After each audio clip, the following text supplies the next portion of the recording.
أعوذ بالله من الشيطان الرجيم بسم الله الرحمن الرحيم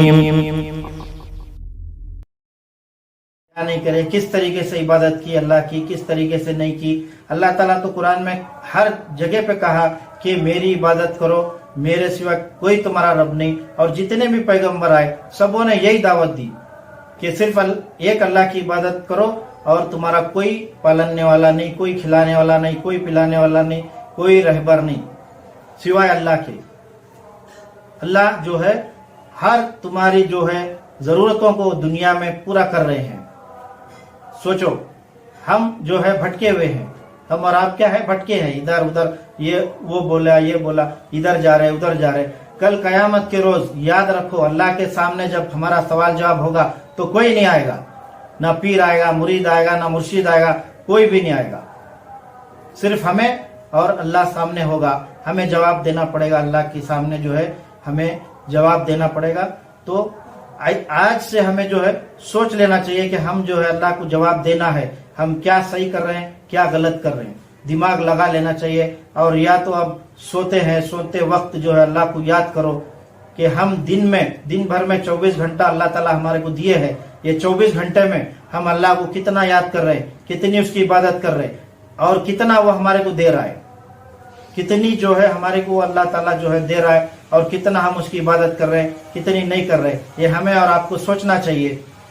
اور جب سوال جواب شروع ہوگا تب اللہ تعالیٰ سب سے پہلے نماز کے بارے میں ذکر کریں گے۔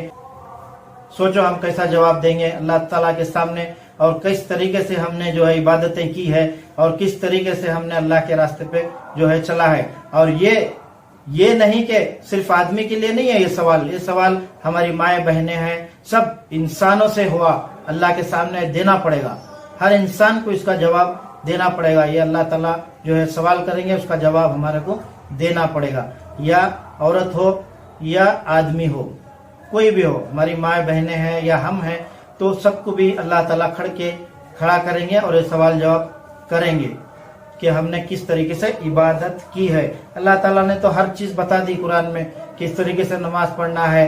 آج دیکھو نمازیں کیسی ہے، ہماری عبادتیں کیسی ہے، خود دیکھ لو، ٹائم ٹیبل نہیں۔ اللہ تعالیٰ نے کہا ہے کہ نمازیں وقت پر پڑھو، اور جیسے ہی جمعہ کی اذان ہو جائے تو پورے کام بند کرو، جتنا بھی ارجنٹ کام ہو بند کرو، نماز کے لیے فوراً چل پڑو۔ تو یہ اللہ تعالیٰ کا کہنا ہے، یہ ہر چیز اللہ تعالیٰ نے قرآن میں بھی بتا دی ہے، اور حدیث میں بھی حضور صلی اللہ علیہ وسلم ہمارے کو جو ہے سب ہر چیز بتا رہے ہیں، کس طریقے سے نماز پڑھنا چاہیے، کیسے عبادت اللہ کی کرنا چاہیے۔ یہ سب طریقہ جو ہے حضور صلی اللہ علیہ وسلم بھی حدیث میں بتا رہے ہیں۔ اور اللہ تعالیٰ جو حضور صلی اللہ علیہ وسلم یہ بھی کہا کہ نمازی جو ہے چہرے ان کے چمکتے ہوں گے، ہاتھ پیر سفید ہوں گے، وہی میری امت ہوں گی، اور نہیں۔ اللہ تعالیٰ انہی کو کامیاب کریں گے۔ ہم اور آپ دیکھیں گے تو کتنے جو ہے گناہوں میں ڈوبے ہوئے ہیں، کتنی ہمارے جو ہے پریشانی ہے۔ تو اللہ تعالیٰ سے ہمیں دعا کرنا چاہیے کہ ہمارا جو وقت جو آگے چلنے والا ہے، آگے آنے والا ہے، اللہ اس کو بہتر بنائے۔ اور آج سے جو ہم نے ابھی آپ سے یہ باتیں ابھی ہم سن رہے، تو آج ہی سے جو ہے ہم اپنے آپ کو بدلنا چاہیے، صحیح راستہ پکڑنا چاہیے۔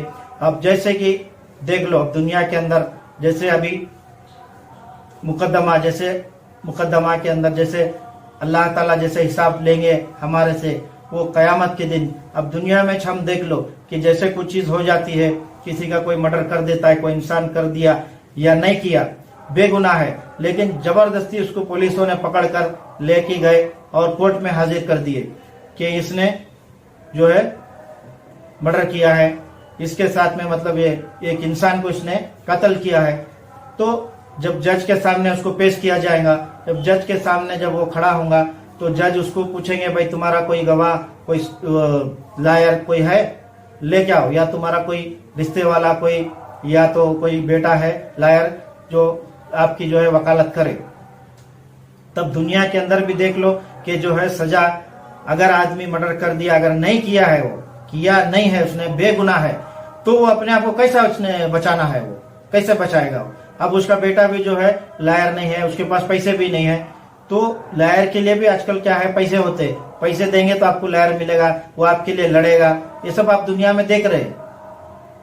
अगर वो बेगुनाह है, जबरदस्ती उसको अगर कोई सबूत नहीं मिला, कोई लायर जो है उसका नहीं है, तो जज क्या करेगा कि भाई उसे उठाओ और ले जाओ, उसको जो है फांसी पर डालो, या तो उम्र कैद की सजा, है कि नहीं? दुनिया के अंदर चलता है ना। तो उसी तरह जो है दुनिया के अंदर भी अगर उसका कोई बेटा है या कोई उसके लिए पैसे है, कोई रिश्तेदार है, लायर है, तो ही बच सकता है वो, नहीं तो जबरदस्ती वो खून नहीं किया, कुछ नहीं किया, मर्डर किया नहीं, जबरदस्ती जो है फांसी पर लटकेगा या तो उम्र कैद हो जाती है कि नहीं? दुनिया की बात है, आप लोग तो सब जानते हैं।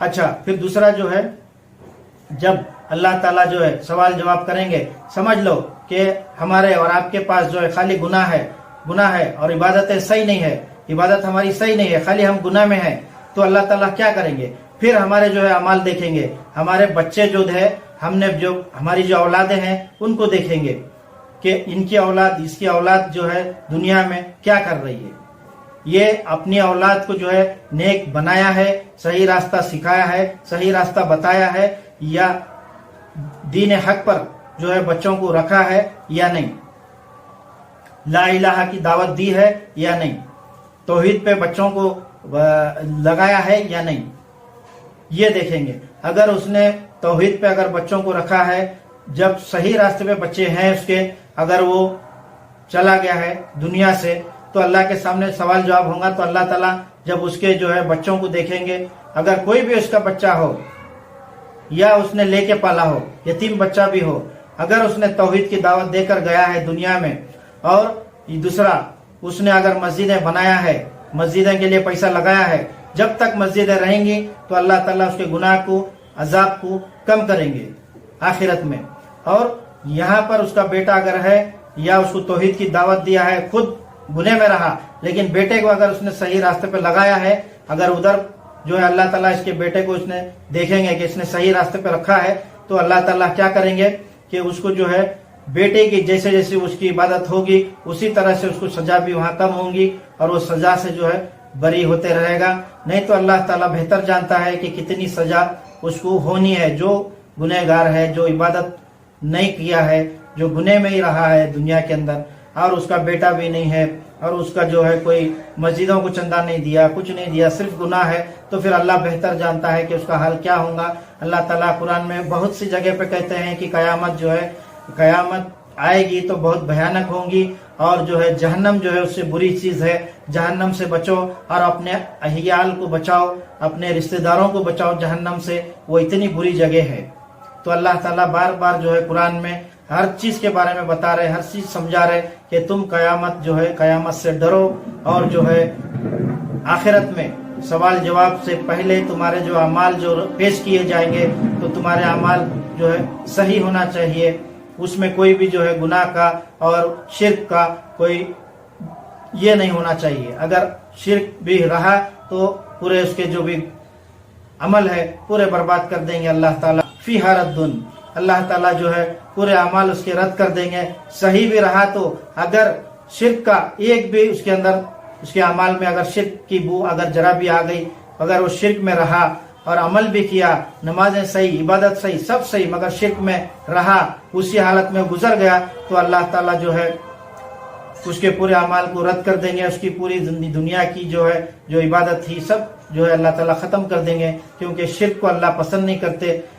शिर्क जो है सबसे बड़ा गुनाह है अल्लाह के नजदीक, शिर्क सबसे बहुत बड़ा गुनाह है अल्लाह के नजदीक। शिर्क से हमें बचना चाहिए। मन युशरिक बिल्लाह फकद हर्रम अल्लाहु अलैहिल जन्ना वमा वहुन्नार वमा ज़ालिमिना मिन अंसार। अल्लाह ताला कहते हैं कि शिर्क की हालत में अगर कोई गुजर गया तो उसके लिए सिर्फ जहन्नम है, और जहन्नम बहुत बुरी जगह है। हमें सबको जो है, हम और आपको इस बात पे जो है गौर करना चाहिए कि अल्लाह ताला के सामने हमें एक दिन पेश होना है कि दुनिया में हम जो है कमाना है, कमा लेना। ये दुनिया आखिरत के लिए एक इम्तिहान है, एक इम्तिहान है। जैसे कि एग्जाम आप देते हैं दुनिया में, जैसे कोई भी 10वीं का हो, 12वीं का हो या 15वीं जो है एग्जाम देते हैं, उसी तरह ये जो है जिंदगी में हम जो है एग्जाम में है। अब हमें एग्जाम अल्लाह ताला ले रहे, हमें इसमें कामयाब होना चाहिए। ये जिंदगी आखिरत के लिए एक इम्तिहान है, बस इतना हमें जो है याद रखना चाहिए। सुब्हानकल्लाहुम्मा व बिहम्दिका अशहदु अन ला इलाहा इल्लल्लाह أن تستغفرك وأتوب إليك. السلام علیکم ورحمۃ اللہ وبرکاتہ.